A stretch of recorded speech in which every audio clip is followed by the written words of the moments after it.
What's the scariest animal you've been around with the scariest aura? Snakes, by far.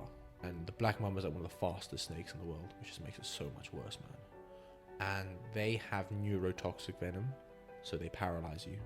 My dad always tells the story of when he was fishing. He was camping on the side of the lake, and every day he'd brush his teeth at the same spot at the dam. And every day he'd see this crocodile looking at him at the same spot. Crocodile was lying there underneath the water, waiting for my dad to brush his teeth. Tell us a bit about the lion story as well. The guys in the back are like in tears. Oh my god, we're gonna die. They're like shaking, bro. They lock the doors, bro. We're not getting out again. We're not getting out again. And the reason why, so I started the car. I just see this lioness like jump out the bush and then like turn mid-air and like look at us. And I'm like, God, bro, I'm like 6 meters away from this lioness here, dude. And this guy's running at me. I'm like, nah. So I turn around, we book it, bro, for the car. I jump in through the window on my side. The guys get in the car, and the lioness like. What would you want written on your tombstone? On my tombstone. In today's episode, we spoke to James Clark. James is a fascinating individual who's currently studying veterinary medicine. James is born in Botswana and he has had crazy life experiences. This includes encounters with lions, sharks, and deadliest snakes. Honestly, some of the stories you will hear in this podcast, it will blow your mind. We hope you love this conversation as much as we did, and thank you for watching. Was it like seeing a shark for the first time? A shark first time. Well, I've seen quite a few before I caught one. It's depends on your age. So I've been swimming. I've been in water my whole life, which is really weird coming from a landlocked country. It's a desert country as well. I mean, 70% of Botswana is uninhabited desert. But I spent most of my life in water sports. That's why I play water polo at university. Yeah. And I sailed as well at uni for a bit. But when I first saw a shark was off the coast of eastern South Africa in Durban. And I was surfing with my brother, and the first shark we saw out there was a bull shark, which are like, man, everyone talks about great whites. But have a look, man. The most dangerous shark by far per like death capita is the bull shark or the tiger shark. And the reason the bull shark is, one, because the Pacific Ocean is the bigger ocean, so there's more bull sharks. The Atlantic Ocean is where your great whites sit, well, to an extent. But the reason the bull sharks are is because they are both freshwater and murky water. So they're everywhere. Bro, so they swim up estuaries and streams. That is scary, So man. if you look in Australia, you have the saltwater crocodiles as well. But there's videos of bull sharks eating saltwater crocodiles in the streams. So that's why. So the first one that we saw was a bull shark, and I mean, luckily it was down the beach, and we were walking down the beach, and we just saw it swimming, and we were like, "This is where we surf, man. What the hell?" But yeah, Are they big, bull sharks? yeah. So they can grow really big. I mean, the one we saw wasn't too big. It was like 160 kgs, or I would guess, because it's similar to the size of the one that I caught, or my brother and I caught. I wish he was here, man. I need to get Philip up as well. But yeah, they're big sharks. But I've caught other sharks. Well, I've caught all this catching is like catch and release. Like I love animals, studying vet and everything. I'll never like kill an animal like completely unnecessarily. Obviously, if it's like really in pain and it's part of my duty as a veterinarian to do, I will. Or if I'm like starving and I need food, or camping or something. But like the sharks, it's like catch and release. So we catch them, and then a lot of the stuff I worked with I just keep going tangents, man. Keep going. In Durban as well, I worked at the Natal Sharks Board.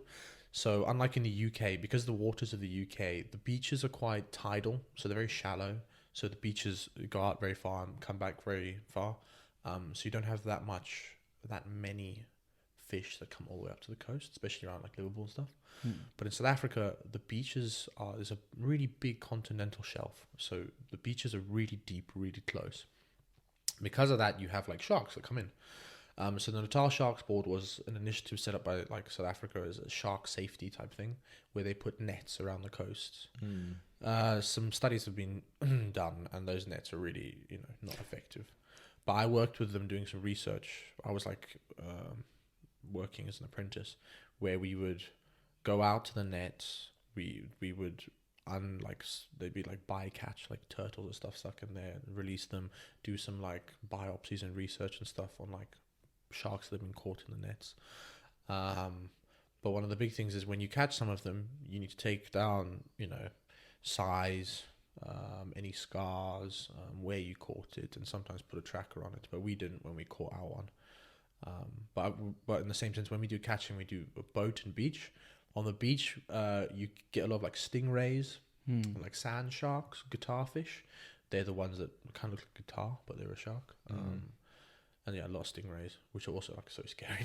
That's how Steve Irwin died. Like he was like one of my biggest role models. They look so cute though with that smiley face. Bro, yeah. How do you catch a shark? How does that work? This is such a funny story, man. So we'd been trying for ages to catch sharks on the beach. Okay. This is such funny 2 stories. Oh my god. So when you're catching sharks, obviously you have like a really big rod and reel because they weigh so much, and those things can move, like they're quick. So you have to try and counteract that with equipment. So we'd be on the beach. So the beach fishing is you're on the beach, you have like a spike in the sand, and you have the rod in the sand, and you need to get your bait out far enough for where the sharks are going to be. South Africa, because of the continental cliff, like how shallow it is, how deep it is, the waves are crazy. That's why some of the best surfing is in South Africa in the world. And obviously, like, the sharks aren't going to chill in the waves, so you've got to get it out past the waves. So you're looking at like 200, 300 meters out past the waves, and we can't cast that far, man. So the way we used to do it, which is crazy, my dad is awesome, so don't think of this in the wrong way, but what we used to do, my brother and I, we used to like get a bonita. So bonita is a fish in the tuna family, so it kind of looks like a small tuna. We used to take its head, we used to wrap it in squid, and then we used to hook it onto our flippers, and we used to swim. Oh my days. Like 200, 300 meters out, and then we drop the bait, and then we'd wave to tighten the drag, and then we'd swim back. That is crazy. Yo. Mad. Yeah. I can't wrap my head around that. Wait, so you've got it on your flippers? Yeah, so we're wearing like a pair of like scuba diving flippers. Yeah. And you have like a sinker attachment that has like hooks on the bottom of it, so to hook it on the floor, and you put the hook in your flipper, and then you just swim, man, with a line attached to you and the drag open, like the reel open. That's crazy. What if a shark's just there waiting, chilling? We've never like encountered that. Like all the times that I go out surfing and stuff off the coast, I've only seen a shark once out surfing, and so I mean it's quite rare. You've got to let it sit there because they cruise up and down the coast until they smell something, and then they investigate or see something. So I mean, but touch wood, it's never happened to. Touch wood indeed. So that's the beach fishing. We caught a little black tip shark, which is like it's like this big. That doesn't count. We're not counting that now. I'm joking. Yeah, you see what I mean? Like, and we've caught like blue spotted stingrays and guitar fish or sand sharks. We never caught like a looking shark. My dad has caught tons of shark on the coast of Namibia. Which is the coast of Namibia is incredible. Like if you're gonna go somewhere in Southern Africa, obviously I'm gonna say Botswana first, but Namibia is so beautiful. He caught a 420 kg or something. Oh my days. Shark off the coast there. And the one you guys caught was like 160 kg, 170. That still seems massive. Oh, dude, it was like longer than me lying down. That's crazy. Oh, bro. Yeah. He's a tall guy. Yeah, it took us like three people to lift. It was like 2 meters long. Oh my, that's crazy. So when you caught it, were you scared at all or no? So the land fishing on the beach you take a lot of time fighting. You're fighting on the beach, but you have to like sit in place. My dad really wanted to catch a shark with my brother and I. So my dad was like, right, stuff this. We're going to make a plan. And he said, he contacted like some guys that own boats. And he was like, right, we want to catch a shark. So this guy said, yeah, we'll do it. Give us like 50 quid. We'll get you to catch a shark. I'll guarantee you a shark. My dad is like, how the hell do you guarantee a shark? Anyway. So challenge number 2 was finding the shark. Challenge number 2 is how we're going to get out there, right? So like I said, the break is really big. We launch off this place called Rocky Bay in South Africa. And it's like notorious for capsizing boats that are trying to get out because the waves are so big. The captain's name was Tommy, awesome guy. And we're going out like this, and we're going out. And we have life jackets on, we're holding onto the side of the boat. And this wave starts to pick up. My dad's going, Tommy. And this guy, he's like an Afrikaans guy. He's like, yeah, it's fine. Let's go. And he just puts foot, bro. And the boat goes like this. And I've like launched in the air. And we're like hanging on the side of the boat like this. Bang, hits the water. And the guys that are sitting out there waiting to come in go, oh yeah, we could see the whole of your boat. And you've got like a scratch here and a hole here. And it's just it's crazy. Anyway, we go out there. So now we're like, oh, how the hell is this guy going to guarantee us a shark? Like, how is he going to guarantee a shark? So we're like really curious. So we get out there, he gets the hook and everything. He's like, it's Tom, are you guys ready? We're like, what do you mean? He was like, you're going to have a shark now. We're like, what? We look over the side of the boat, right? All the shark cage divers are there, dude. So the guy is poaching shark cage divers sharks, bro. That's such a good strategy. This guy is so good, man. So we literally, the cage is there, bro. He's here, bro. Man. He just throws the fish in the water, bro. Take you to a bunch of criminals, guarantee. First catch, first cast, bang, 5 minutes. Like, that is mad. So we hooked 2. One of them, like the hook came out. The second one, so it was really incredible. The shark jumped out the water, which is like unknown for bronze whalers. Great whites do it because they're hunting their main prey are seals, and the way that they hunt seals is they try to get them out the water to immobilize them. So if you watch like great whites hunting, they jump through the seals. But bronze whalers and stuff don't. Like no other sharks really jump that much. So this shark jumped and we were like, what the hell? But when it jumped, the hook came out its mouth and it like hooked into its fin instead. So this shark was swimming away from us. If you think about like the I don't know what is the physics behind fishing. If you hook a fish in its mouth, it has to swim away from you. You're not pulling directly opposing its force. Yeah. You're pulling at an angle of its force. So the fish is kind of swimming away whilst you're pulling it. We were pulling directly opposite the shark swimming force. So it was a really rough fight, man. It was like a long like fight. We managed to get it in, and Tommy's boat wasn't a shark fishing boat. It was a commercial reef fishing boat. So the sides of the boat compared to the water were like 1.5 meters up. So now we have the shark next to the boat, and we're like, what the hell are we gonna do? Like, I'm not gonna get in with it now to try and unhook it. So all of us had to like lean over the boat and try and lift it up over the side of the boat. But here's the thing with shark skin, unlike dolphin skin, because when I worked at the Natal Sharks Board, I did biopsies on dolphins, on whales, on rays, sharks. Yeah, I've got to feel all the skin. Shark skin is coarse in one direction and smooth in another direction. Really? Because they have micro scales, right? If you rub your hand opposing the scales, opposing like their way forward, their like cranial root. Wait, so this is their face? So this is the face, yeah. If you rub it like towards the head.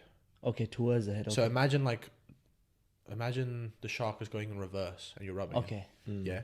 It will cut you like sandpaper. It will cut you. Or like sandpaper. You get grazes. Oh my. Like like abrasions, like rashes. And what about the other way? Is it smooth?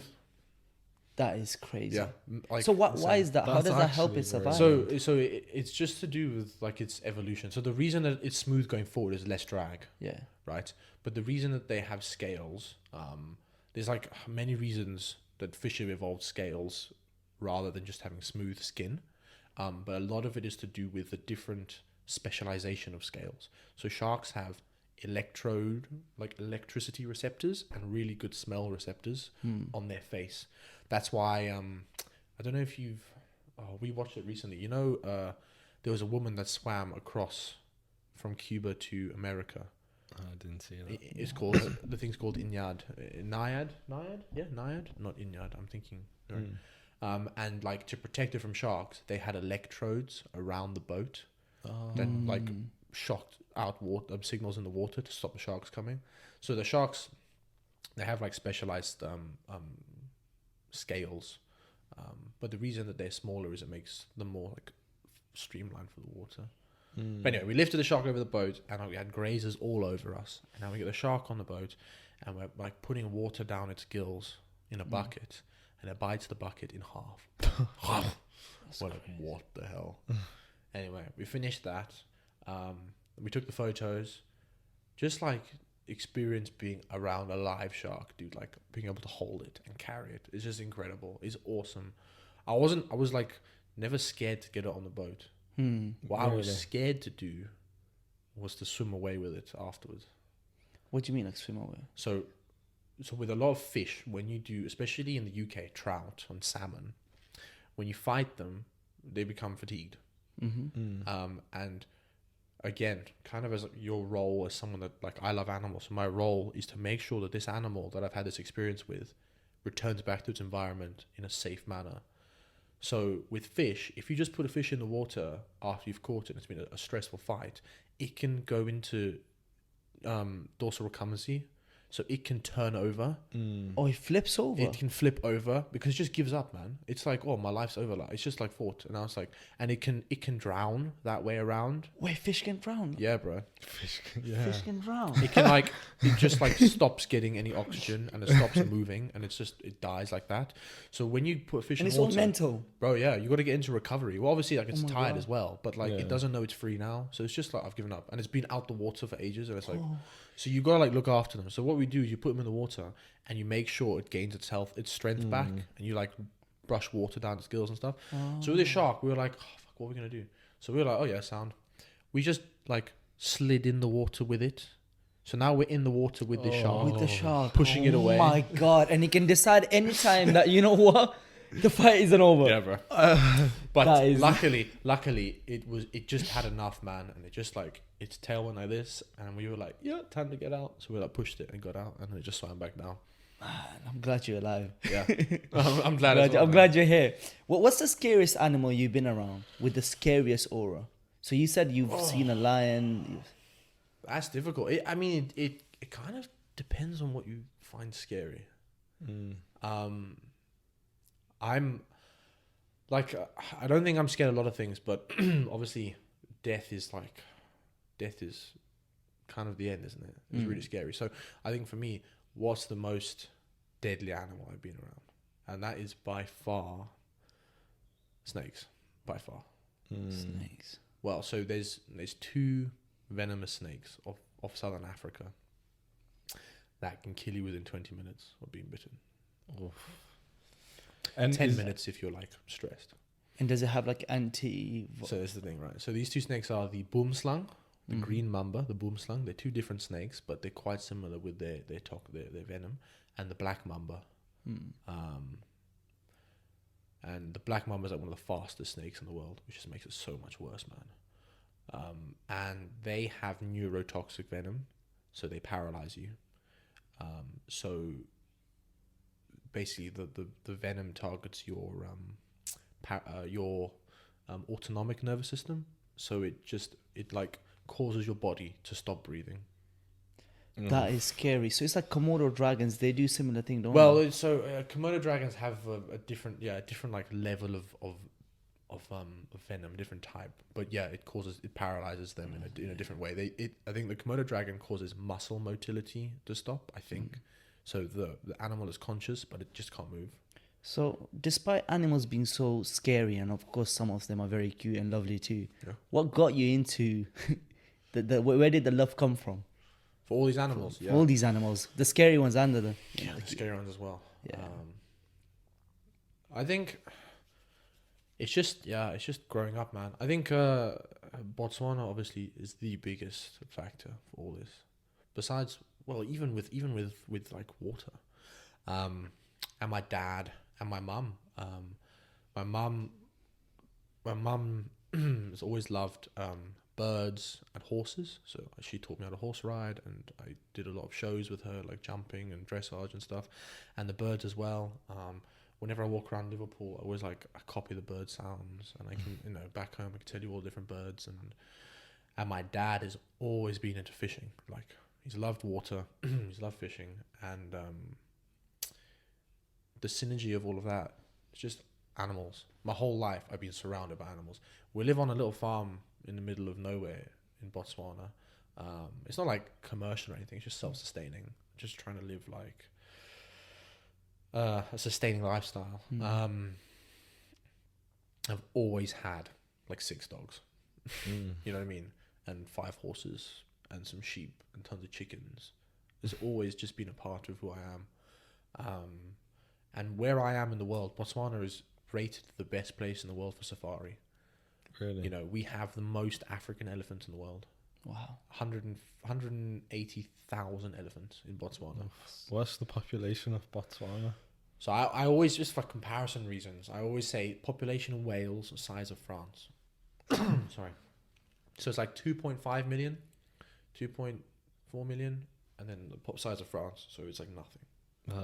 Compared to South Africa. South Africa is like 80 million people. But I spent a lot of time just in the bush growing up in the wild, in the wild, catching snakes, and learning about them. There's just this fascination with them. That was my next question. Which animal has taught you something about life that has been a life-changing experience? That's a really good one. There's lots of animals that I admire for many different reasons. One of them is called the steenbok. The steenbok and the duiker, or the duk-duk, they're quite similar. Well, they're obviously not the same animal, but they're quite similar in their habits. They're a small ungulate animal of southern Africa, a small antelope, maybe like 15 to 20 kgs, very small. So what's an antelope? Like a deer. Like a deer, yeah. And they are an antelope that mate for life. So they find a partner, and that's their partner for life.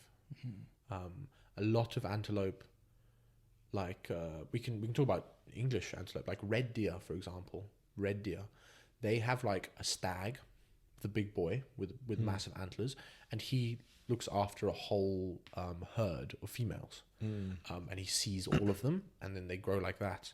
But with duikers and steenbok, because they're so small, they are like prey for like everything. Everything will eat them. When they find a partner, that's their partner for life, and they stay with them and they don't leave, and that's how it goes. I mean, there's so many, like I said, there's so many animals where little things like that just make you realize how cool nature is. As a lesson, another one for me is the fork-tailed drongo. So the fork-tailed drongo is my favorite bird, one of my favorite birds. And this bird is awesome. It is like the parrot of southern Africa. It can mimic calls. There's an awesome little like clip on YouTube by David Attenborough. Just search it as a fork-tailed drongo and meerkats. And the fork-tailed drongo tricks the meerkat into trusting him by whenever he sees like predators, he'll make a call, and all the meerkats run underground. And they're like, oh, awesome. The fork-tailed drongo will see a meerkat like catch a scorpion and kill it, and then he'll make the call, and all the meerkats run underground, and then he goes and eats the scorpion. Oh, so That is takes their food so cool. by pretending to pretending to be their friend, and he'll like mimic. And then the meerkats are like, oh, can't trust the fork-tailed drongo anymore. We can't trust his voice. So if he makes the call, we're not going to go underground.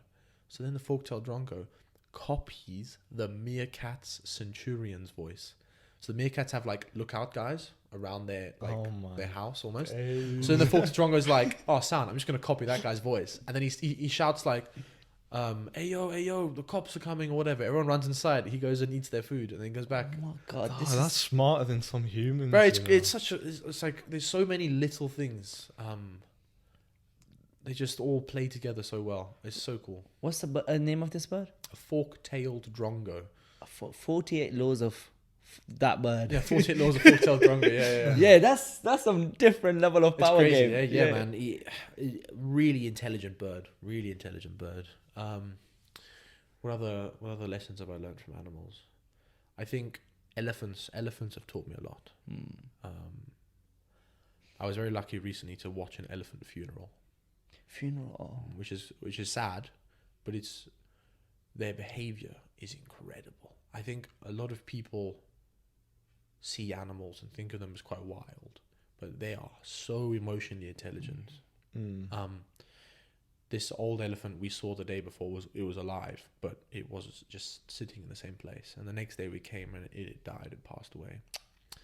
And the elephants that were with it, what they do is they circle the dead elephant with their trunks, and they are patting the elephant and tapping it and smelling it.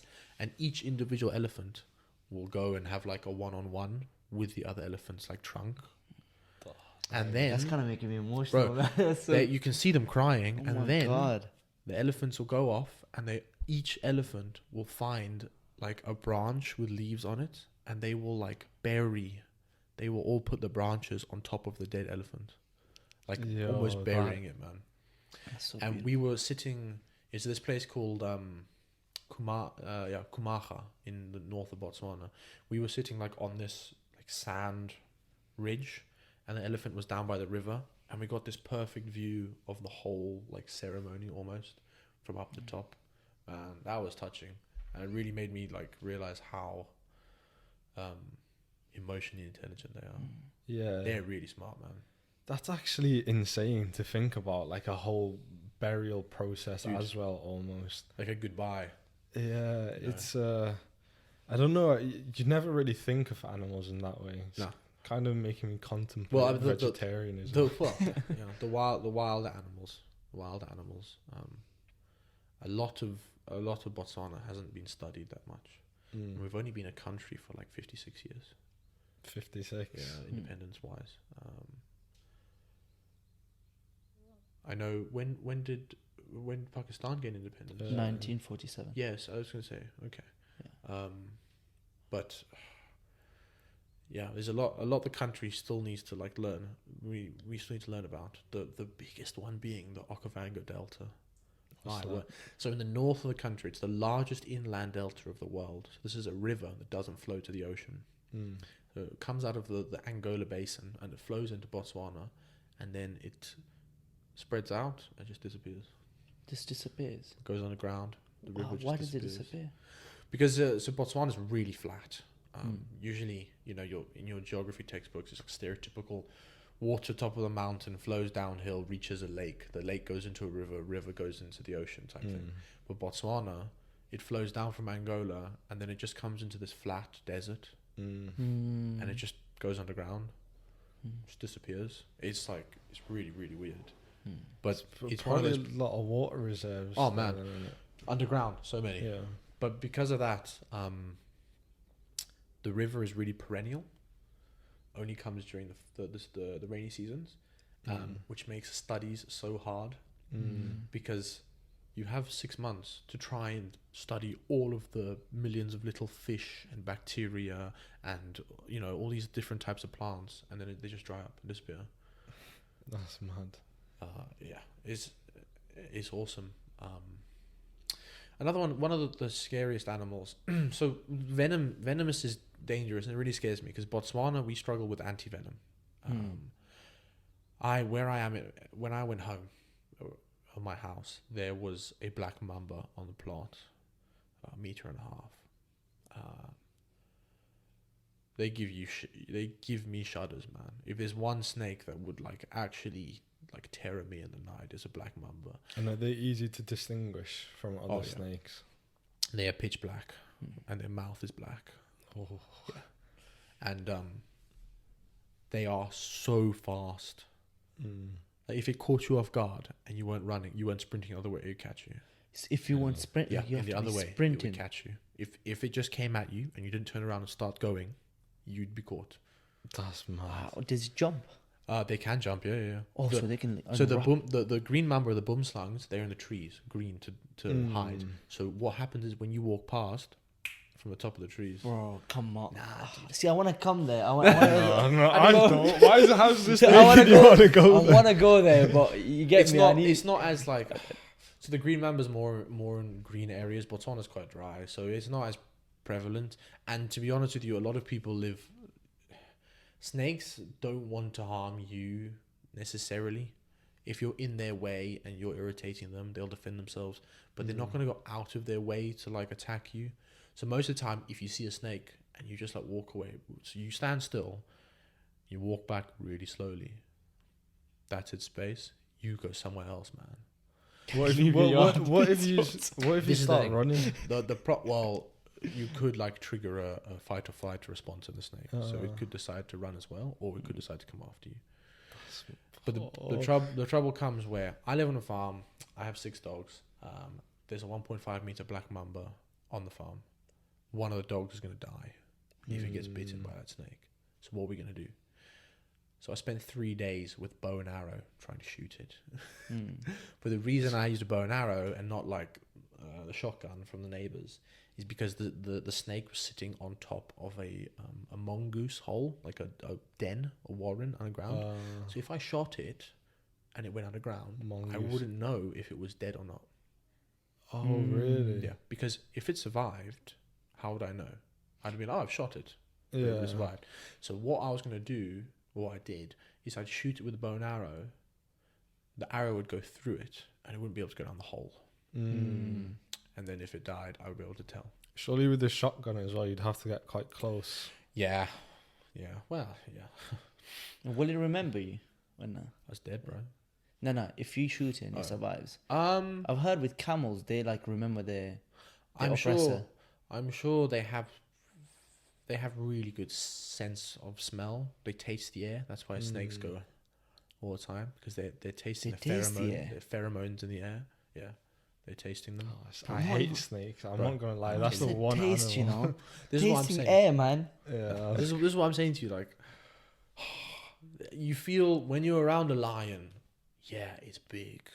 Yeah, they're in charge. Like the paw of a lion is like the size of my face, like a big male. And when they roar, stereotypically, like they don't like do the like whole MGM movie. Wow, you know what I mean? Yeah. They like it's like a deep like. Like that's what it is in the bush, bro. And it's like 2 a.m. and you're in your tent, bro. And you can hear it, and you're going. When you're around the lion, you're like, wow, this is cool. But you feel safe in a car. I mean, obviously, I was on foot. I'll tell you that story next. But you feel safe in a car with that snake. I've had instances where we're driving home from school, my brother and my dad, and a black mamba goes across the road like that. Oh. They drive over it. They're like, shit, we've driven over it, we've killed it. Oh, no. We look behind us. Oh, where's the snake? Can't see the snake. They drive 40 more minutes.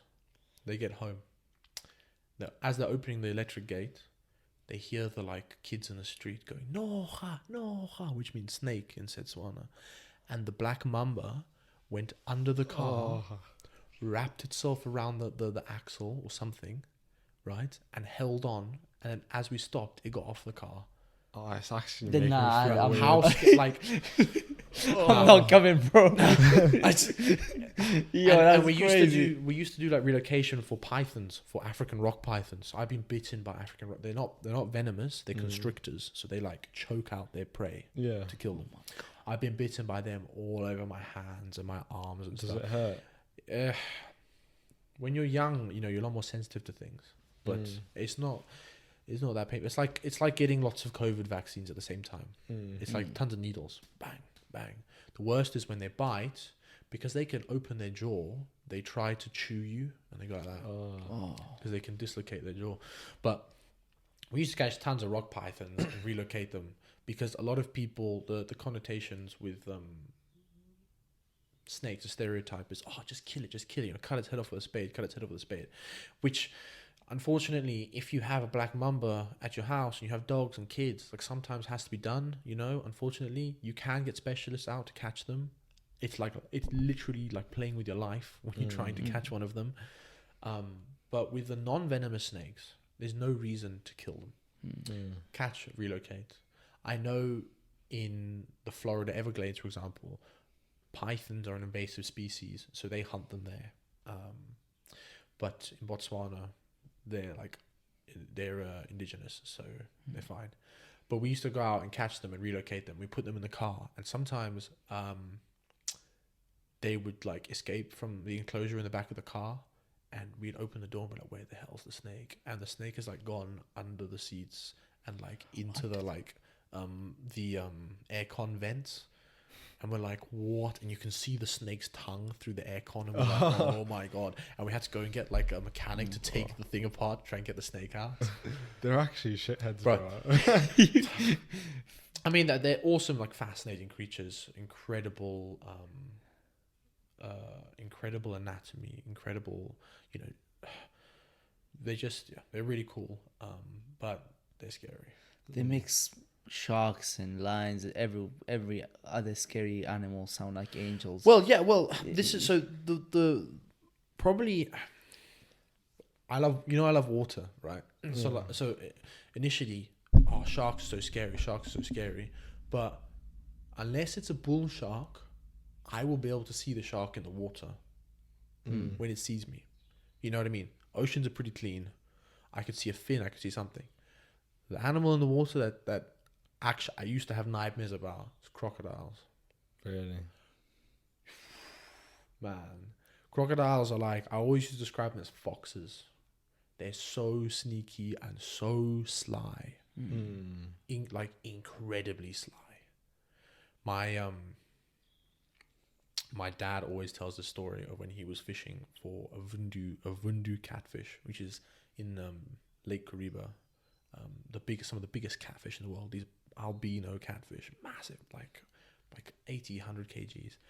And he was camping on the side of the lake or the dam, and every day he'd brush his teeth at the same spot at the dam, and every day he'd see this crocodile looking at him the same spot. Then he caught this massive fish, and it was like day 6, and he went down to where he brushes his teeth, and he put the fish in the water. Crocodile was lying there underneath the water, waiting for my dad to brush his teeth. Didn't see it. That's giving me chills. Bro, hiding like under murky water. Crocodile comes up, takes the fish, and my dad's like, "What the hell?" Oh my God! Because it watched him for 5 days, and it planned. Yeah. It planned its attack. That's the maddest thing about animals, how actually kind of sentient they really are. Like, they actually think about things. Yeah. When I was younger, I used to just think, they're just chilling. They're not really thinking about things. They're just doing NPC type of things. The question I always used to ask is, does dog ever ask about God? Does a dog ever sit there and go like, I can see lots of other dogs. Do I look like that dog? And if I do look like that dog, why do I look like that dog? And am I made like that dog by someone? I guess we'll never really know.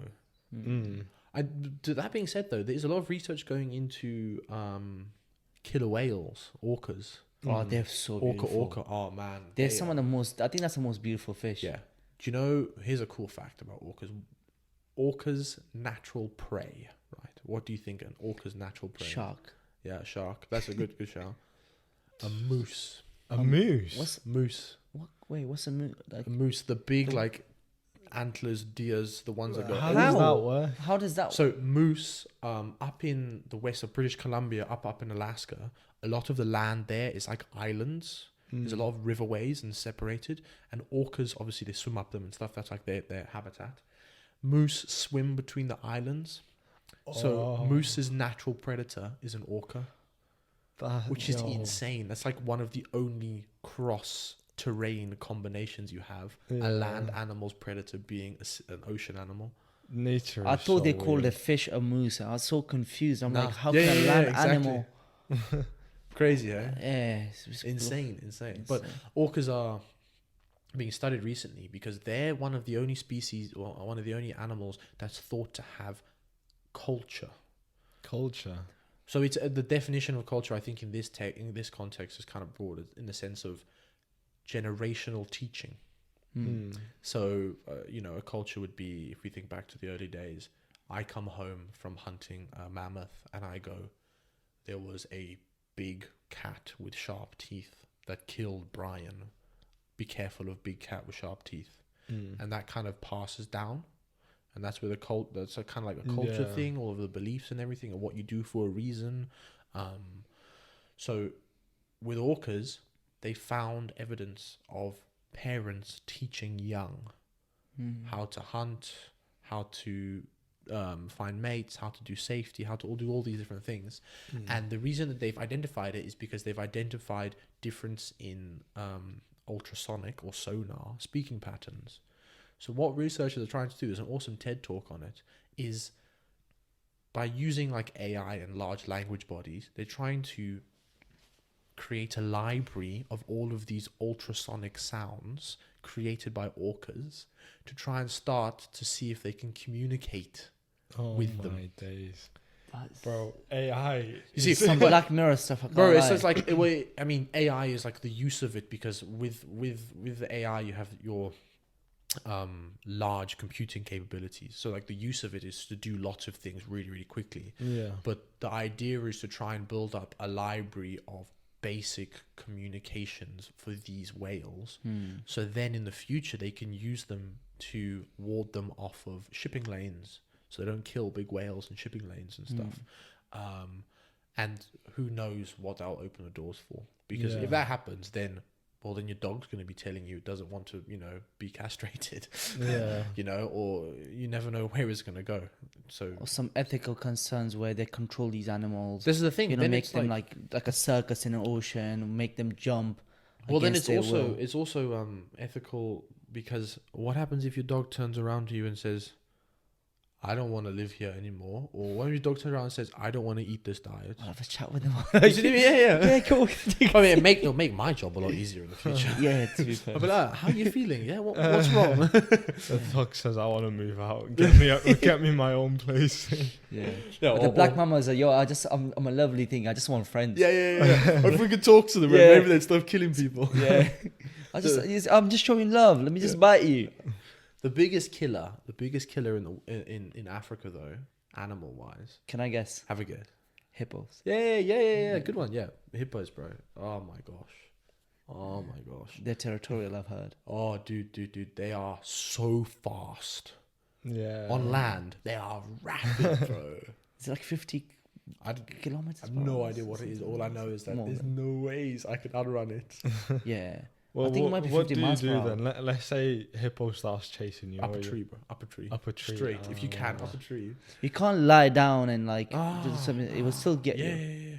So the reason why there's so many deaths, I just talk about Botswana again as an example. It happens up in the Congo and stuff as well.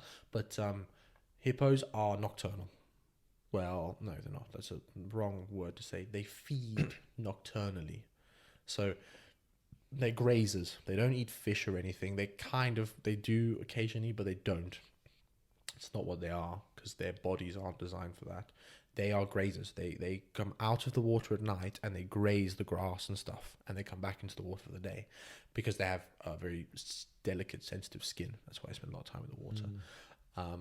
And the reason there's so many deaths, not just because of the territorialness in the water, which I'll tell you about in a second as well, but the main reason is because at night the fishermen are walking home from fishing, or at night they're walking home along the paths, and these paths are created by hippos. Everyone uses them during the day, but at night the hippos use them. Guys walking down the path, single track, hippo in front of him, flattened, just run through, bang. It's not funny, but nah, it's not. I know what I mean. Like you can't help it, but just walking, getting along with it, and then out of nowhere, or like you just come home from the pub and you're just stumbling home from the pub, and there's a hippo, and you're like, yeah, man, what am I gonna do? The way you said it was quite funny. You're just walking and then hippo. Man. In water, I've had a few close calls with hippos in water. We used to go fishing in Kasane. Kasane is the northeast tip of Botswana, where 5 countries meet at the border. 4 countries: Botswana, Namibia, Zambia, and Zimbabwe. 4 countries. It's a place called Kazangula. Very nice place. And we used to trawl there for tigerfish, which are these beautiful big fish that are only caught in, I think, 3 river basins in the world, but Southern Africa for sure. When you're trawling for the fish, you set out the boat with a big lure, and you're driving on the boat like quite slow. We're driving with this tall guy called ST. Man, ST is a legend. Always hooks us up with cheap boats and stuff. Anyway, out of nowhere, ST goes, "Hey, can you guys hear that?" We're like, "What?" And this big male hippo jumps off of the bottom of the lake, of the river, jumps off the bottom and hits the back corner of our boat like this. Bah! And the boat goes like this, up like this, man. And we're like, and ST's going, and he puts like full pedal down, and we just zoom off. And what the hippos do is, because they're territorial, man, if you're in their area with a boat, they will chomp you. So is it always fight? No flight, always fight? Nah. They're territorial, bro. It's their space, man. Their space. Yeah. They will flatten you in a boat. Damn. 10 love. Scary stuff. Where if you drive past a big pod of them, that's what they call a pod of hippos. If you drive over them and you look behind the boat, you see them all jumping in the wake to try and hit the boat like this. Man. Yeah. What if they're just bored, bro? They just that's what it sounds like to me. I think they're just bored creatures. We need that AI technology to like really understand. To ask what's their problem? What's your problem, man? Yeah, tell us what's happening. Yeah. That'd be awesome, man. Yeah. But tell us a bit about the lion story as well. The lion one. Yeah. So yeah, with the like why I want to be a vet and everything. My dad had such a big influence on it. He used to take us out fishing and camping a lot. My mum as well. With my mum. The first time that I was ever in contact with a lion was when I was like 6 months old. We went camping to Kutsi, which is where the story is. Kutsi Game Reserve in the middle of Botswana. So it's the lower part of the central Kalahari Game Reserve. And it's, oh man, one of the gems of my country. It's an awesome place. I'd like recommend anyone to go there. You can go out there, and the nearest petrol station can be 300, 400 k's away. Really? So if you get stuck, do you have to bring fuel reserves? Yeah. You bring jerry cans, and reserve tanks, man. But we used to go there with my dad quite a bit. And recently I was very, very lucky, and I got to work with the lion and leopard conservation and ecology people. So we went out there, and they were like holding a research project. They're a non-profit organization from Switzerland, originally, University of Switzerland. And they are tracking, locating, and monitoring all the lions and leopards of the region for conservation measures. There's a lot of... So I went out there, I pitched it to them as, I'm going to go out as a veterinary student and work with your community team. And I was doing a lot of work with the community, doing some quite scary stuff, man. A lot of the cattle out there have anthrax. So I was having to educate, I'm a second year vet student, having to educate locals of the area about the dangers of anthrax. Anthrax is a horrible disease, like deadly disease. I'm teaching them everything, man. Vaccinations, hoof trimming, herd management, antibiotic courses, because the guys out there don't know, and there's not a lot of money as well. When I say they live out there, bro, they literally just sleep under a tree. Their whole life is looking after cows, but they live right next to one of the largest game reserves in Southern Africa. One of the largest what? Sorry? Game reserves. So a game reserve is hard to describe. You have a lot of like terminology that's thrown around people. You have like conservancies, game reserves, national parks, wildlife parks. They're kind of the same thing. Game reserve, I think of it like this: instead of keeping the animals in, you're keeping the people out. So it's their natural environment that they have like protection fences around. Still, we had a lioness. I won't say her name or anything, but we had a lioness that jumped the fence, dug under the fence, and she took her 3 cubs to one of these guys' farms and killed the cow. And I was called out to the site with the guys to assess the carcass and then track the lion on foot, which was not good. In Botswana, there's like really heavy laws. The reason we have so many African elephants, the largest population in the world, 180,000 elephants, African elephants, is because of our conservation methods. The previous president was really good at conservation. They had a shoot to kill. So if you saw a poacher, you could kill him or her, which is crazy to think about. But the army was just popping poachers here and there. And that's why all of the elephants in the area are in Botswana now. Because we're just safe. Did you see on the news, the president of Botswana was like, he threatened Germany. He said, I'll send you 20k elephants. Did you see that? Yeah. Basically, the German, so to monitor populations, Botswana sells hunting licenses for old elephants because the bulls, the boys, get kicked out of the herds by, I've forgotten the terminology to group elephants. Anyway, they get kicked out by newer ones. You know how it goes. Like, old boy, new boy wins, old boy bye. They get really grumpy. They get really horny, and they just cause havoc, bro. They like rip down trees, they attack people. So what the government does is to control populations, they sell hunting licenses to kill them for trophy hunting. Very controversial. It's like £50,000 really? To shoot one male elephant. And all that money goes into conservation.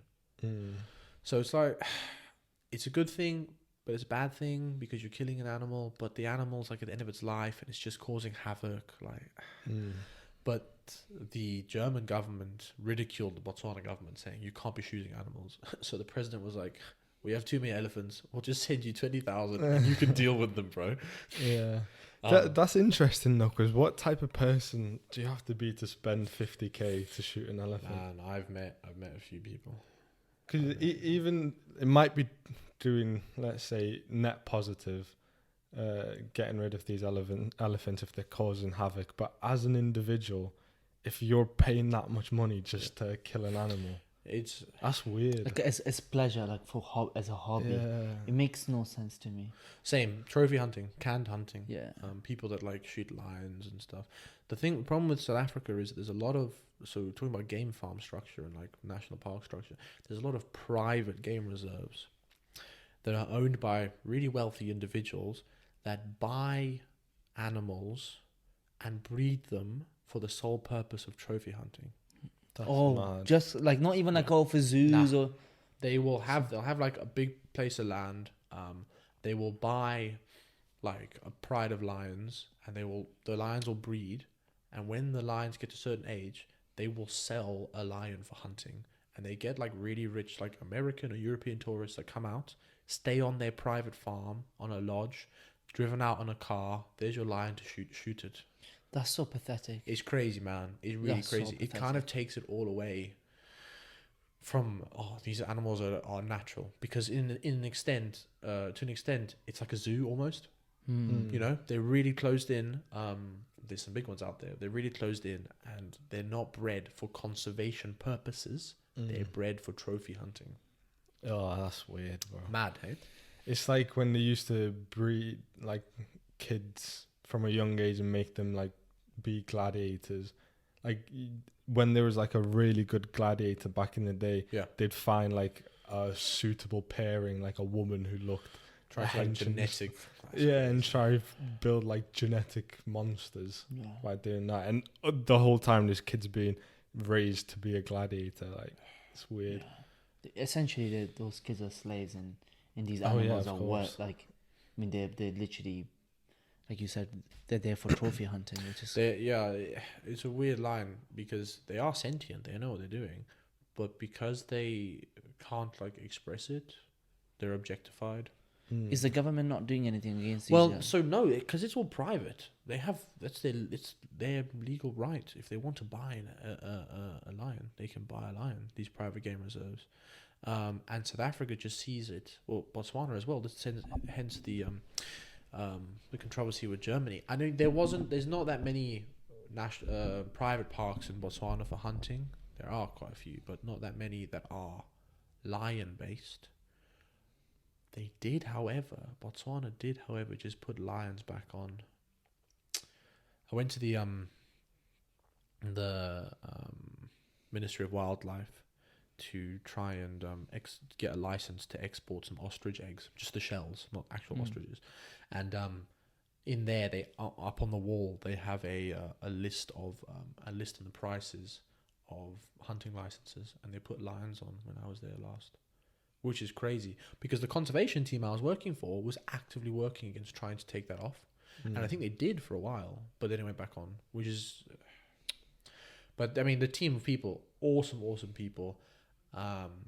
And when I wasn't working with the communities, educating them, looking after the cattle and sheep and stuff, I was going into the park and doing research work with them. So doing tracking, movement studies and profiles. So we were following some elephants on foot as well. But the two, bing stories are, I'll put them in chronological. So the first one, I was working with a researcher, an awesome guy called Trevor, and he was doing a cluster evaluation project. So these lions, the ones that have trackers on them, the trackers for lions go off every hour of every day, and so you can do their movements. So a cluster is when a lion has been in one spot for more than 6 hours. So then on the map, there's like lots of dots in that area. So that's a cluster. So when you get a cluster, usually something's happening. You usually have like a kill, mating, cubs, something's happening there. Why is that lion or lioness stationary? So this lion that we were going to go out and see was 300 kilometers away from base camp. 250? A long drive, basically. And it was in sand as well. We're in like big V8 Land Cruisers, so we can move. But it was like 5-hour drive. Anyway, so we got out there. I'm in the front, I'm driving. Trevor's in the passenger seat doing the tracking on the GPS. And in the back, we were 3 trackers. These trackers, like I was saying earlier, are an ancient race. That's what, or an ancient group of people. Ethnic people? No. Don't know what the terminology would be. But they originate from the Khoisan or the Kalahari people. And I was saying, their dialect originated from clicks. So they speak in clicks. Kalahari is kind of like an amalgamation of Setswana and that. So I couldn't understand it at all, man. I really tried. I couldn't understand Setswana. But like Khoisan, there was a guy there called Fire. Obviously, like his dialect name is something, but translated to English as Fire, so everyone called him Fire. But that he spoke just in Khoisan, bro, in clicks, and it was wild. We'd be tracking these we're tracking kudu, 2 like big antelope, really big, beautiful antelope, and he'll turn and he'd be like, and we were like, oh, what's he saying? The translator would go, in 2 hours we will see 2 male kudu. We're in the middle of the desert. This guy's like, in 2 hours, we'll see 2 male kudu. Not just like 2 kudu, male kudu. But I'm like, how the hell? I'm telling you, man, 2 hours. We'd walked like 6-7 Ks, right? 2 hours on the dot. He goes like this, boom.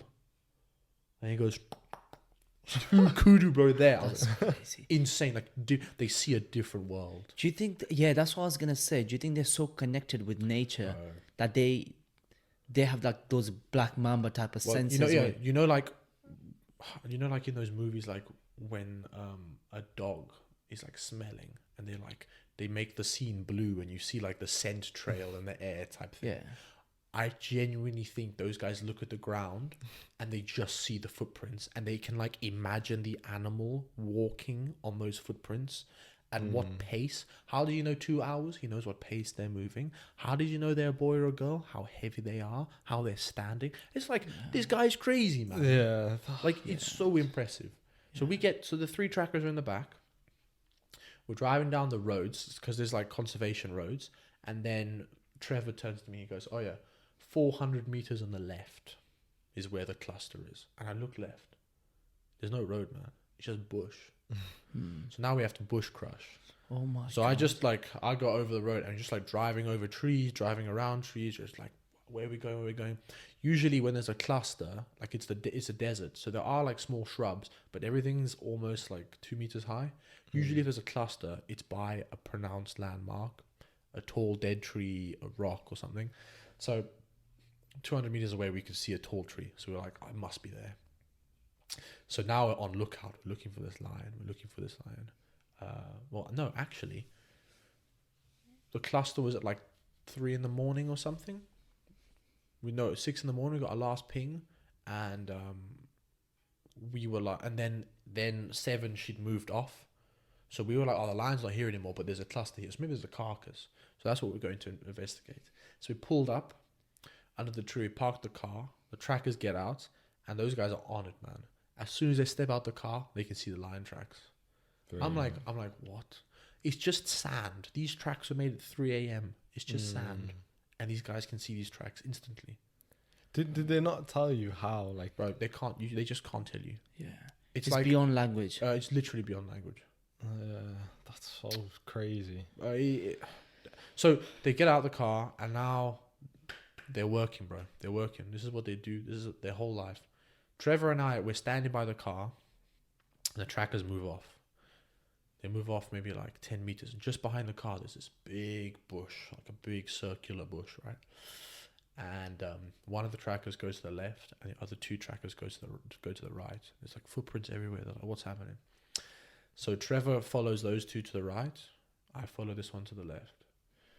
I'm not right behind them. I'm kind of just chilling. Those guys are off, bro. I'm like, 6 meters behind them. And as these guys get around this bush is like 15, 20 meters from the car. As they get around this bush like this, we hear this growl, bro. We're like, what is happening? And from inside the bush, these guys are walking around. This female lioness, this massive lioness, no collar, nothing, goes, whoa, jumps out the bush at this tracker in front of me, right?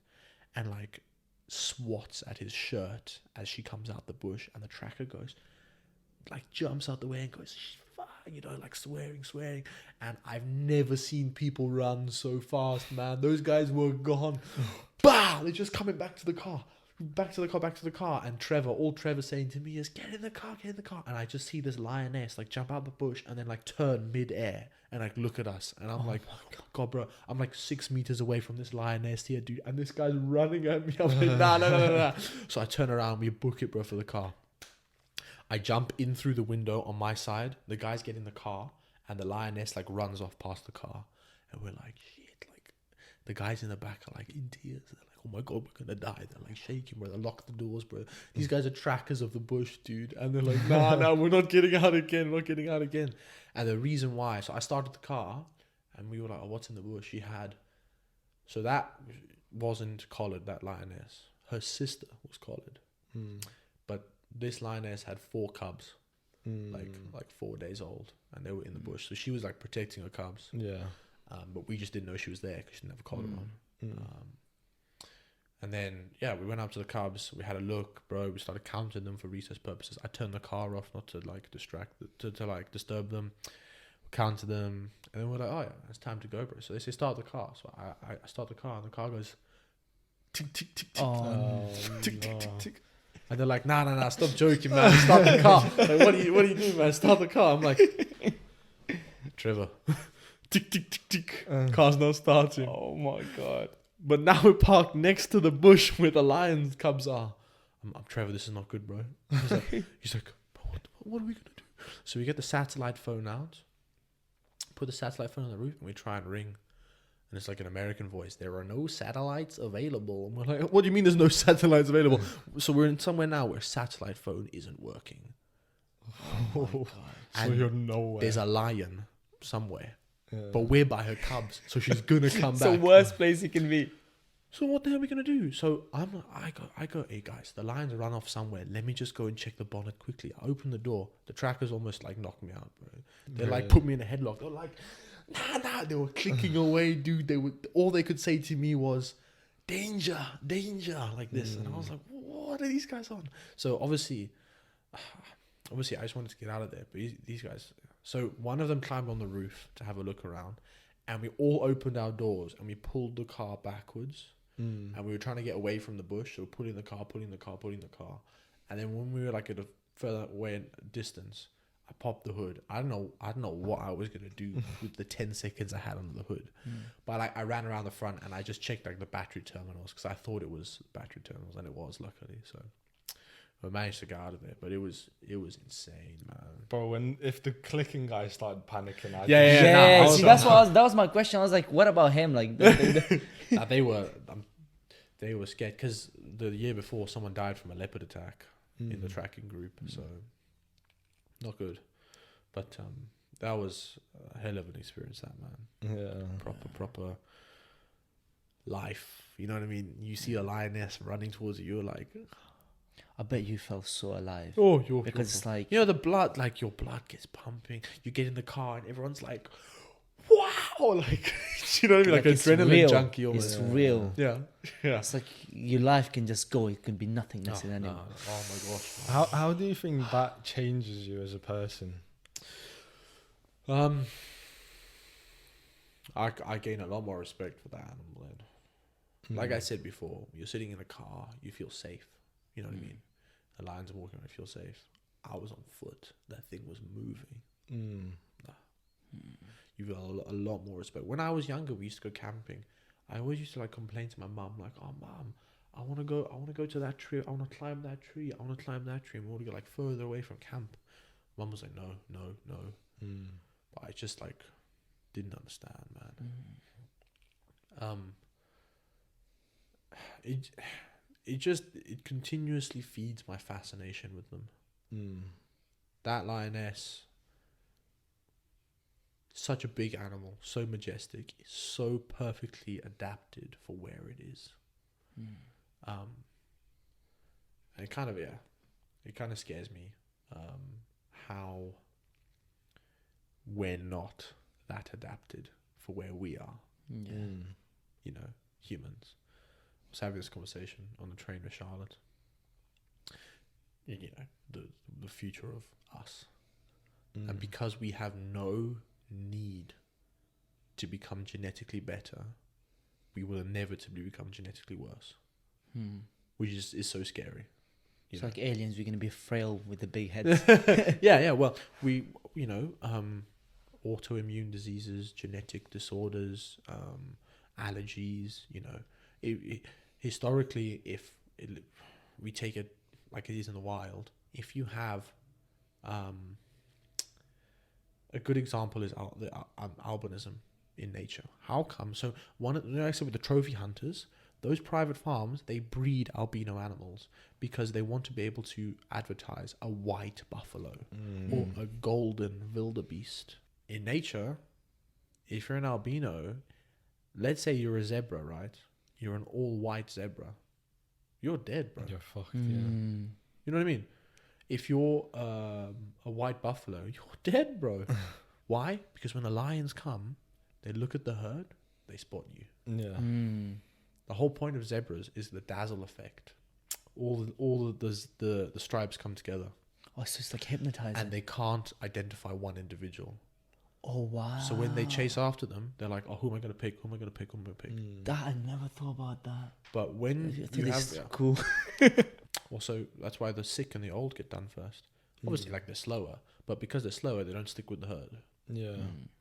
I think for humans, I think there's got to be some sort of technological advancements. Like you even see it now with Neuralink and stuff. I think in the future, the human race is definitely heading towards like half human, half AI. This is what I was saying. Elon Musk's Neuralink. Yeah, bro. Oh, dude, that's incredible. But what value do we have then? That's a good question. I mean, what makes us unique is that we are so conscious and so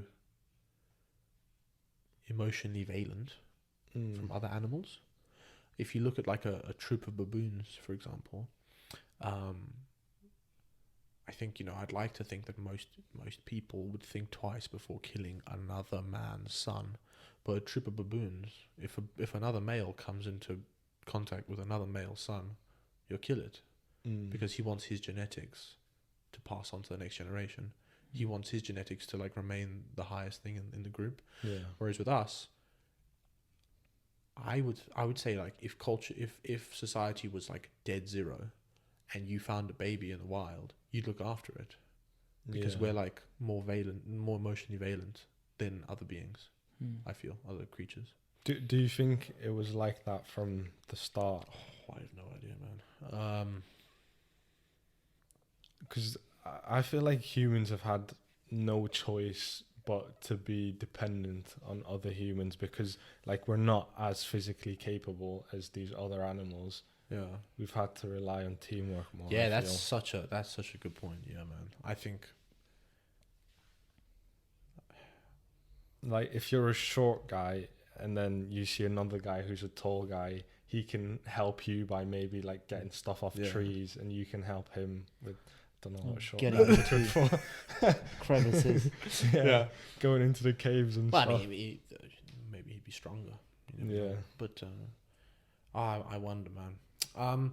Yeah, that like symbiotic relationship with I don't know if it would be symbiotic with technology is gonna be scary. Yeah. I wonder if, like, how Elon said that they'll be able to increase the cognition with neural links, right?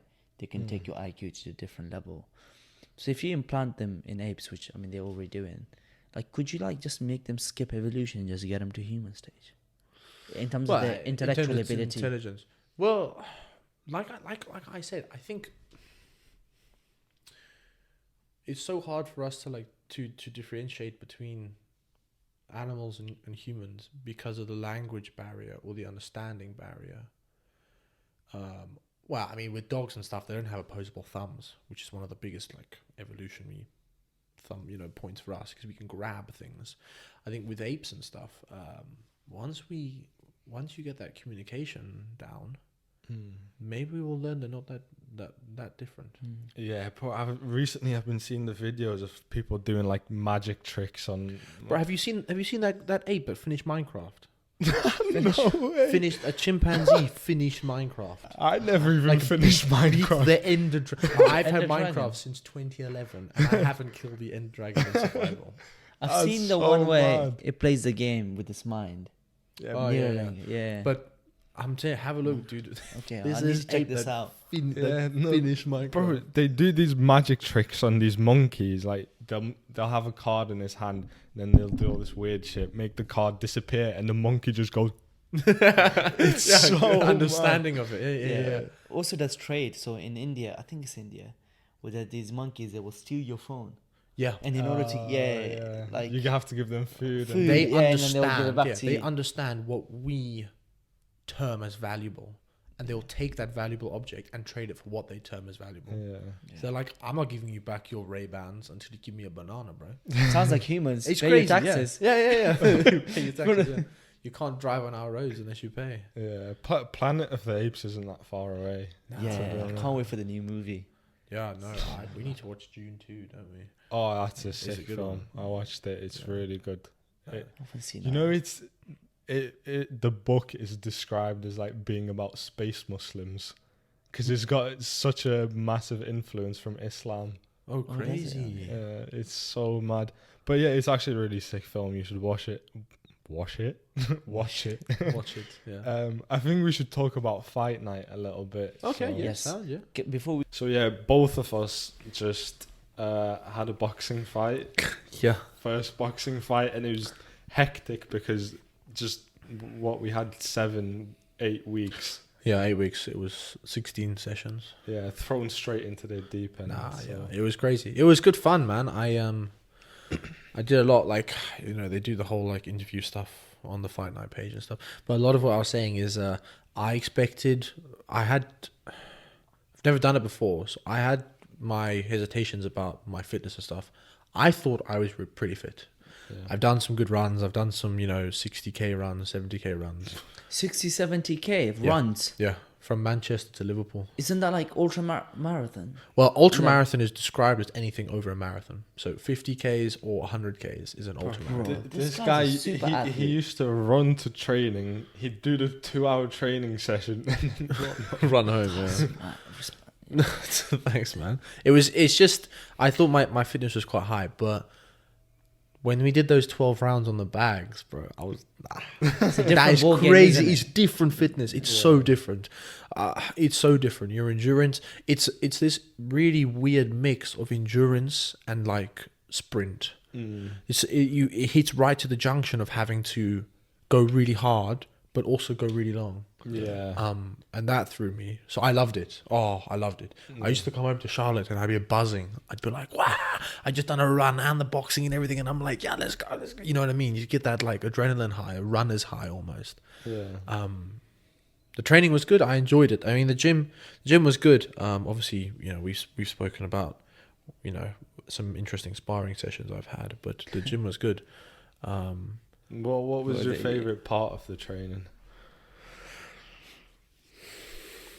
I think just getting in the ring for the first time with someone, and you're standing opposite someone, and you know that person wants to hit you, and you know that person is allowed to hit you, and you're like, this is mad.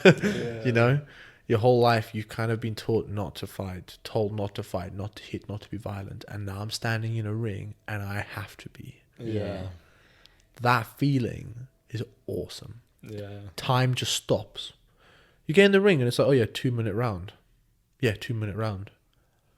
Oh my gosh, is this actually what 2 minutes is? Yeah. It's like when you're doing a plank. You're going, Yeah. When I was in the fight, I genuinely felt like, bro, there's no way they're keeping the time right. It's like, this is not 2 minutes. Did you guys went all the way to the end, didn't you? Yeah, That's His crazy. third round gave me a heart attack, so he outdid the guy in the first 2 rounds, Yeah. like quite comfortably. That's what I thought, right? He thought it was a close fight, but the first 2 rounds he won convincingly. That round he gets up, and I was like, yo, the guy just forgot how to box. I Yo, was so tired. yeah, he just started like some slow-mo punches. I'm like, oh my god, I got worried. My heart dropped, man. That's so funny. Yeah, but you just demolished your opponent. Was it first round KO or TKO? Nah, it was TKO. It was like second round. Yeah. Second round. It was good. Good guy, Alvaro's. Big ups to him. I kind of went into it not knowing what I was going to do. I went into it quite light. I went into it 82. Joe, all of them, they were all sitting at 90.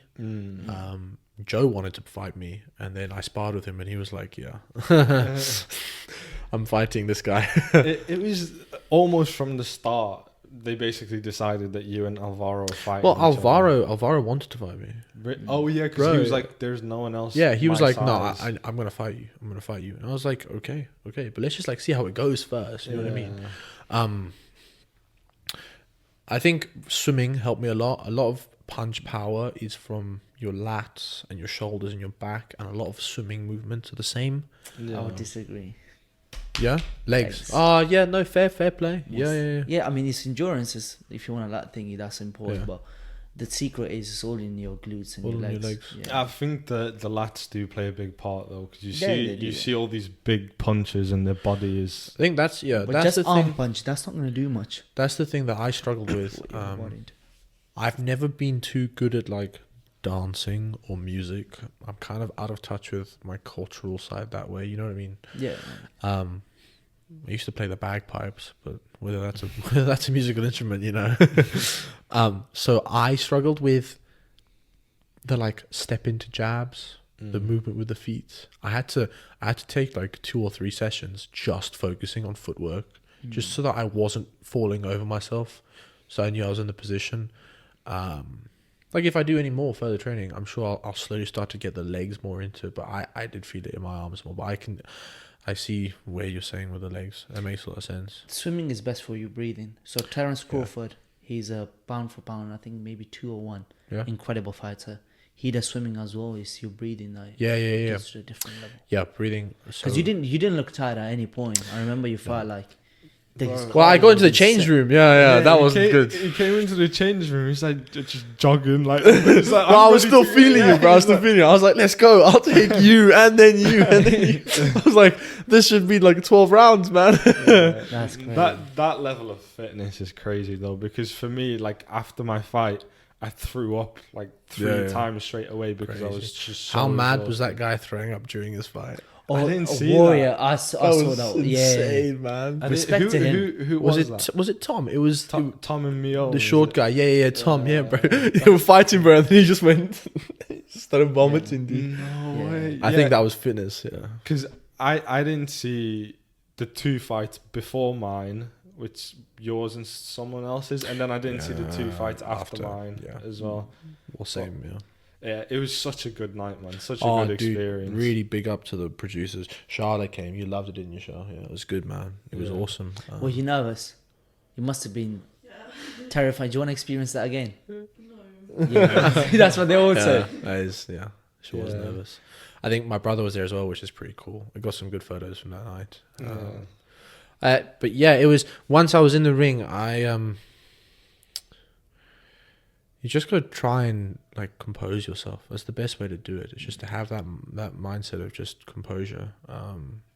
There's so much that you learn and so much that's going on. You can't like overthink them all. You can't be in your head going, right, I need to have that jab out because I have long arms. I need to move my legs because I'm bad at moving my legs. I need to retain the middle of the ring so that I don't get unfit. I don't get tired. You can't be thinking about all that stuff. You kind of just, you have to let it flow. You got to do what you got to do. There were a few like combinations that I practiced. I got one of them pretty good. It was jab, cross, duck, hook, and like I jabbed across, and then as he came to jab me, I ducked and I hooked him, and it was like it was so rewarding because I practiced that so much and I visualized it so much, and then to watch it in the video that was taken, it planning out how I visualized it, I was like, wow, visualization is so good, man. What was that feeling like when you won, when you got him out of there? Well, there was quite a few stops in the fight because he was knocked down quite a bit. There's quite a few stops. So when the ref jumped in, I was like, oh, it's another stop. But then I heard the bell and I turned around and I was like, oh yeah, sound, bro. You know what I mean? It was really boss. It was good. Yeah. There's no feeling like that. Like if anyone wants to do that fight night, I'd say 100%. In the interview afterwards, I was saying that you have to. Even if you lose, just being in there, just having the crowd around you, just even being behind the scenes beforehand, doing all the medicals, everything. It's just really cool. Yeah, I think it builds a lot of character as well, doing something like that, like having those nerves, like being a bit scared, but just going through with it anyway. Like it will do wonders for you as a person. It's really good. So why did you do it? What was your main motivation? They asked me this at the beginning. I like taking opportunities. I like taking opportunities to try things that are new. Opportunity to come to the UK to study. You know, even this opportunity to come and talk to you guys on the podcast. If it's new, and there's no apparent negative to it, why not? You know, I hadn't been thinking about it for ages. It was kind of. I had a friend that did it when I was in first year. I thought it was pretty cool. I didn't think I'd get the chance to, and then I saw it and I was like, oh, well, you know, why not? Why not? Completely free for charity. I can get all my friends to come and watch. My brother, you know, it'd be an awesome experience. And then when I was at the training, and when I was realizing that, okay, I'm gonna have to fight someone. I'm gonna have to beat someone. In my head, I have to beat someone. Then the motivation comes in. Then you're like, right, where are you going to find that drive to run to training, do the training, and then run back? Where are you going to find that? And that was more just from, this is who I am. It's so hard for you to convey your full story of who you are to someone in a few seconds. So I go to Tesco's now, I meet someone, I say hello, I shake their hand, ask them how they are, and then I leave. They have no idea. You swam with sharks. Well, yeah, they have no idea Got killed by lions. You know, I can even keep on- going. Black mambas. You get me? Yeah, Even on this though, it's been like probably over an hour now. It's still hard to convey. Yeah. who there's you really there's are like as there's a quite person. there's a lot more about my story now in the UK and my study, and there's a lot more about my childhood, my family. I'm in a situation where I've been lucky enough to have experienced quite a bit, and the only way that I feel that you can prove anything to someone or to show your character in any way is that determination. If you sit down with someone and they give you David Goggin vibes, you can kind of think about the character. If you sit down with someone and you know that person went to every single training, that person is at the trainings on time, is working hard for an event that doesn't really, like, it's just a charity thing, you can imagine what effort they put behind the scenes to other things. Yeah. If that person's looking after their body and has the ability to like run, eat well, or whatever you do, if you're looking after your body, that respect you have for yourself will be shown in your determination. Yeah. So I think when I got to that stage, it wasn't to prove myself, but it was to show that this is who I am. I'm not someone that's just not gonna show up to the training and then go to the boxing thing and then like expect to win. Yeah. Even if I was confident, like I'm in the gym, I'm hitting the bag pretty hard, I'm sparring with some guys, like I think I could do it. Yeah. Even still, you still go. That's what shocked me the most about it. Like a lot of people weren't turning up to some people were barely turning up. I was like, how? And I think with you as well, it wasn't just you were training hard, you were training smart as well. Like you came into it prepared. Like me and you were the only ones who had the mouth guards in while we were training. Whereas I don't understand how people don't think that. You're fighting in front of 1,000 people. Like, I think sometimes people don't want to train as hard, so they have an built-in excuse. But I think that's harder to live with than you trying your best, getting your ass beat. Like, I think I'd rather have that any day. Because now I can Do you sit get down what and I'm go, saying? I can just go, man, that guy's better than me. That guy is better than me. Yeah, and that's easier to live with than, you know what? Actually, if I've worked slightly harder, like for example, I bet the guy who was throwing up, if I'd worked harder, if I had done those things right, I think he was better than his opponent. He was getting better. For he won round one in my opinion. But his fitness let him down. The same with the guy Jack. who need. Jack. Oh, he threw up as Bro, well. nah, he just tapped out. Dude, he took his gloves off. Do you remember? I didn't see that Nah, one. so in sparring, he would always like big up to the guy. He does a kung fu, karate and stuff, and he fights. But I could tell from day one that his fitness wasn't there, and he wasn't going to put the fitness in. So at the fight, the bell went, and he just went like he just ran the guy to the corner and just like started smacking him for like, do you remember that? Yes, for like 30 seconds, 40 seconds, and then he got tired. And then he quit. And then he went to the corner of his ring and took his gloves off, and he was like, nah. Is that what happened? Yeah. He told me that he threw up. He went to throw up, and the referee told him like step out the ring and like go throw up in a bucket. And then he said he just put his foot out a little bit, and then the referee called it. Is that not? I don't know what the referee said to him, but what it looked like for me is he took his glove off, bro, and he got out of the ring. That's what it looked like. That's mad. That's crazy. And then Kane needs someone as Nah, well. I don't know what was going on. But that was just anger. I think he was just getting frustrated. Yeah. I was getting frustrated as well because in my head, I was like, okay, I've knocked Alvarez down once. I've knocked Alvarez down twice. How hard do I have to hit this guy? Like... the head guards really do help, but how hard do I have to hit this guy to get him to stay down? Fair to him for getting up. Yeah, I think it's like well done to everyone for getting in the ring and doing the fight, but put the effort in if you're gonna do it, like, because then you'll have regrets, and that's one thing that you don't. I can't imagine what the guy that kneed Alex was thinking, bro. He's like, I could have won if I just didn't knee him. I spoke to him. He said he's going to do another one. He said he has to make up Respect. for it. Yeah, but I think it's really good. Like you said, such a good life lesson. And maybe it highlights something to him that he needs to work on. Yeah. It would, in that situation, if it happened to me, for example, it would highlight to me that I need to be able to control those impulses a bit more, maybe. Oh, the thing is, you know how you're an insane athlete, right? You can do ultra marathons, all of these things. But if you stiffen up, right, and fight with anger, hit back for a minute, you will be tired. I don't care definitely, how. yeah. You get me? Like, so that's a lesson for him, right? That anger and aggression is not You always the need best. to get in your be- zone, yeah. Yeah, but like what he said, like respect to everyone that got in the ring. But if you're gonna try something, like just go all the way. Yeah. Also, but- train smart. Yeah. Simulate the event. Yeah. You know, if you want to become a better football player, play football. Don't play rugby and expect to get better at running. Well, you will, but you know, with the, like you said, when we're running around the block, wear your mouth guard, because in the ring you're gonna have mouth guard in. And if you struggle to breathe without mouth guard, then you're not gonna be able to breathe in the ring. Yeah. When you're fighting, focus on what's key first. Are you gonna tap out because of fitness, or are you gonna tap out because you're getting hit? Fitness probably at this level, you know. Are you gonna win more on defense or on attack? What are you better at? You know, I went in and the first thing I did was defense. I was really like shy at hitting, because I had this like thing in my head that I need to just protect my body, protect myself. But it was really good, man. It was good. Yeah. I don't know if I'll do it again.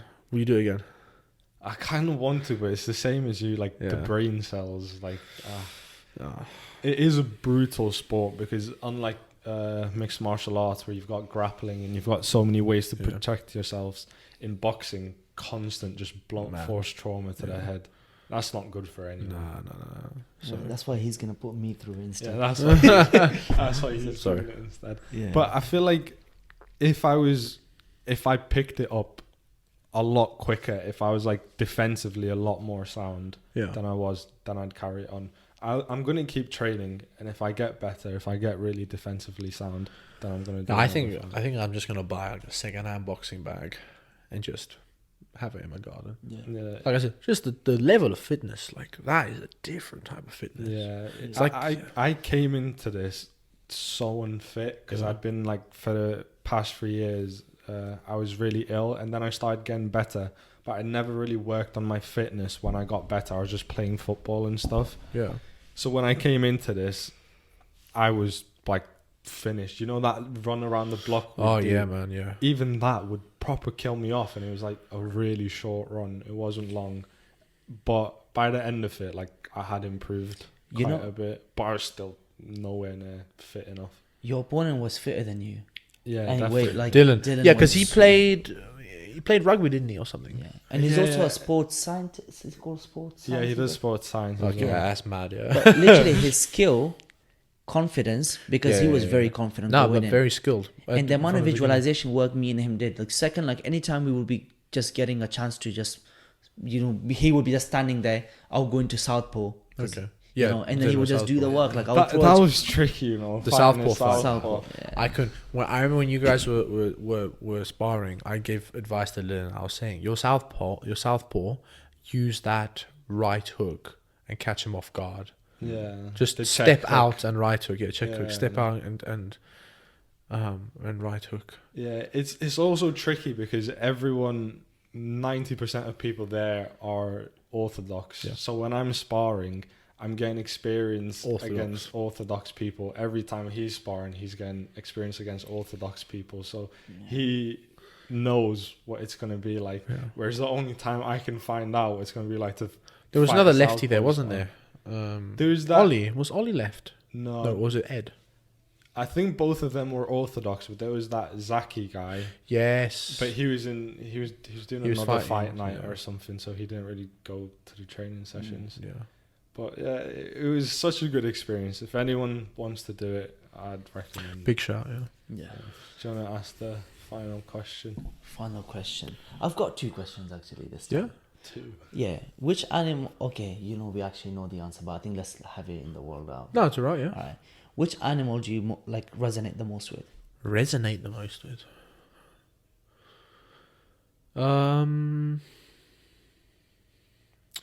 That's an interesting one. I